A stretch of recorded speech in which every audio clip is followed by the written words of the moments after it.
Ustadz saya udah doa tapi kok belum dikabulkan, berarti kolbunya belum. Kapan ya? Berarti kolbunya berisik tuh. Kedengeran nggak sama telinga kita?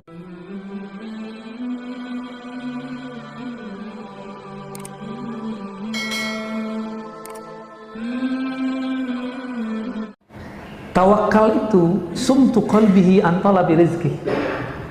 Orang tawakal itu dia ngerti Allah itu ngasih rezekinya, time-nya sudah jelas, maka dia diam, nggak ngeluh. Sumtu qalbihi, diam kolbunya dari menuntut.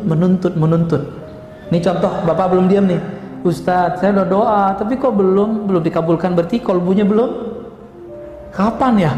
Berarti kolbunya berisik tuh. Kedengeran nggak sama telinga kita? Enggak, tapi kalau orang yang punya kolbu tahu. Kok bisa? Bukan ini tawalam gaib, Pak. Kita kalau ada orang senang sama kita kelihatan, kolbunya terasa. Apalagi Allah kan memandang kolbu. Jika ada kolbu orang mengeluhkan, ya kapan ya Allah, kapan itu bagi Allah berisik, Allah tuh nggak suka denger. Betapa sukanya kita dengan hal yang berisik yang membuat Allah tidak suka itu. Ya. Jadi udah tawakal belum nih? Doa udah, habis doa usaha udah, kolbunya coba didiamkan, jangan nuntut lagi, udah jalani aja. Lalu ridho apa di atasnya? Sumtu qalbihi an harakatil i'tirad.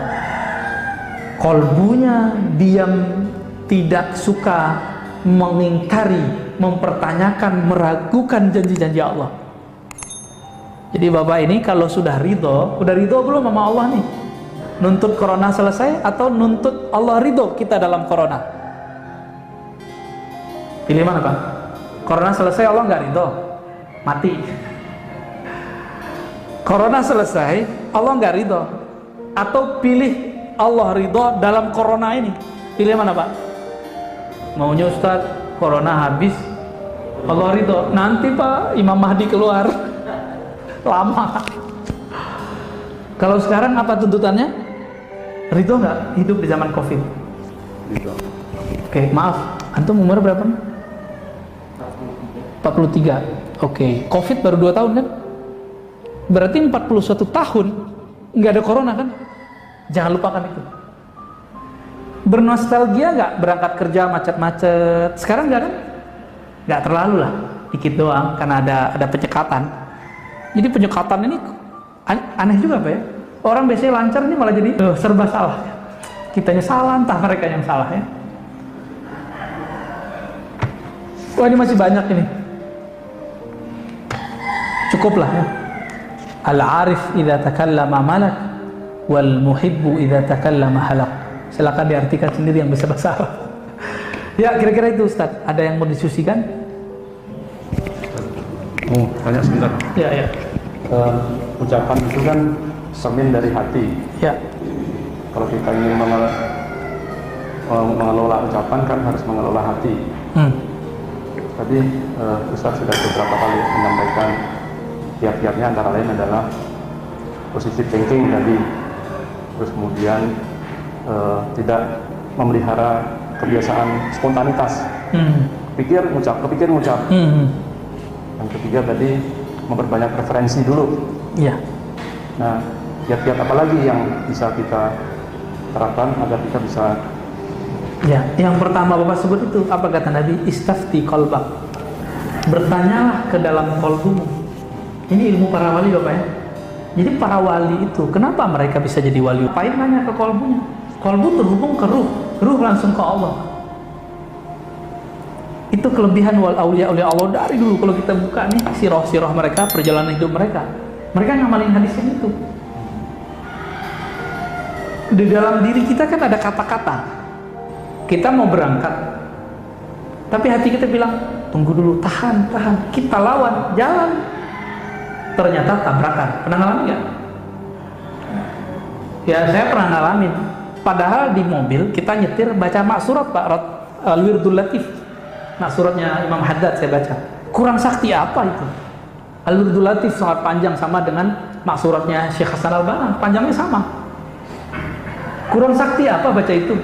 Tabrakan. Nabraknya nggak tanggung-tanggung, saya belok ada orang pakai motor, bah, Untung dia pakai helm, kepalanya itu langsung, jadi dia tuh guling-guling Pak, kena ke tiang listrik. Masih syukur kepalanya nggak pecah, yang pecah cuma helmnya. Saya masih syukur. Coba kalau kepalanya pecahkan, saya masuk penjara. Tapi saya nggak salah juga, karena dia nggak punya SIM. Nggak punya SIM, kita mau ke kiri dia, kira-kira gitu. Batin saya udah bilang, tar jangan berangkat dulu, nunggu agak siangan dikit. Tapi kita lawan, pengen cepet-cepetan, pengen buru-buru. Ternyata benar kata Nabi, buru-buru itu dari setan. Benar ya? Alaika bita'anni, hendaklah kamu pelan-pelan, santai. Kenapa? Karena buru-buru dari syaitan. Jadi mulai latih Pak, latih. Dan itu latihannya sholat istikharah. Coba Pak, sholat istikharahnya cuma mau nikah doang kan? Kalau nggak nikah lagi nggak usah istikharah dia. Gimana? Mau nikah lagi? Enggak, istikharah itu bukan ketika kita mau nikah doang. Nabi mengatakan idza hamma ahadukum, jika kamu punya masalah, keinginan, cita-cita, project, maka wudhulah yang bagus, lalu sholat 2 rakaat, baca doa istikharah. Itu doa ngomong ke hati kita hadapkan kepada Allah. Canggih gitu. Orang kalau biasa doa istikharah, dia akan terbiasa berdialog dengan jiwanya. Itu melewati meditasi Pak. Lewat meditasi itu cuma mengosongkan diri. Ini langsung berbicara dengan sumber keheningan itu. Orang meditasi kan mencari keheningan. Ini udah langsung sumber yang memberikan hening itu siapa? Kan Allah. Selesai di tangan Allah itu sudah.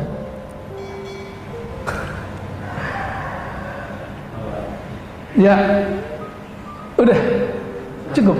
Waduh, antum mau nambah? Ya ini Ustaz, kalau dosanya mulut itu kan di kalangan kurang bagus ya. Terus kalau jari itu gimana Ustaz? Sama nggak dengan? Kalau kolbu itu punya makna, diterjemahkan oleh lisan. Karena dulu sosial media itu cuma ngomong, orang Arab kan pakarnya ngomong, maka mereka bisa mengubah kalam dengan syair-syair yang indah. Sekarang lebih canggih. Sekarang pakai apa? Isi kolbu bisa diterjemahkan tidak hanya oleh lisan, tapi bisa diterjemahkan oleh jari. Semuanya diminta persaksian. Itu juga. Maka kalau ditambah nih, antum canggih juga ya. Kayaknya emang harus ada kitabnya nih ya. Diamnya jari tidak berkomentar kecuali yang baik dalam sosial media ya. Jadi sumut, diamnya jari ketika dia tidak berkomentar, tidak memberikan tanggapan kecuali tanggapan itu baik. Karena semuanya dipertanggungjawabkan insya Allah. Itu berbicara juga tuh. Canggih emang sekarang. Kalau Nabi Musa hidup tuh, Nabi Musa juga bingung. Ini kalian bisa ngomong jarak jauh ya? Bisa jarak jauh kita ngomong, bisa komentar jarak jauh kita. Makanya Nabi Musa pengen jadi umat akhir zaman. Kita nggak pernah minta kan? Pernah minta nggak dulu? Nggak inget ya? Sebenarnya kita pernah minta.